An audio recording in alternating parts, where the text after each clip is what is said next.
by Hikaru in his opponent's time pressure. Magnus now with 10 seconds on the clock, and hesitation there as he moves the bishop back to f1 for the umpteenth time. Rook a2 by Hikaru attacking c2, and now a bishop trade. And who benefits from this bishop trade? It's hard to tell. Now white is threatening. Rook f4 up to f5, forking the pawns on d5 and h5. Hikaru has to prevent that, and he does by moving his king up to g6. And now it's Magnus's turn to expand on the king side g4, leading to some frustration by Nakamura. And the rook is it going to move up to g5, checking the king and forcing it back to e6. And now Magnus with a passed pawn on h4. Is he going to push that passed pawn?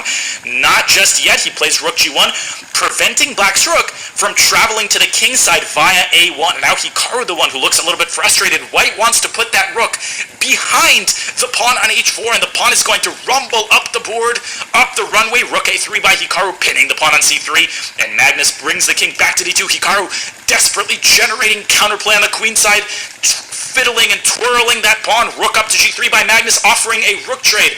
Who benefits in the event of that rook trade? I think it was white. Now the rook gets behind the pawn, but Hikaru is in time to stop the pawn with his king. He is just in time, tempo for tempo, and now the pawn on h6 is immobilized. And I think the game is very likely to fizzle out into a draw. Rook to a6, winning the pawn on h6. Magnus wins the pawn on b4, and now the sides only have 2 pawns left, and they're about to have 1 pawn left. King to e2, rook e6, check, back and forth go the rooks. Rook takes d5, rook takes f2. This is a dead draw, even though black's king is further away from white's pawn than white's king from black's pawn, because black's rook is more than capable of holding that pawn back, and the sides repeating moves, looking at each other.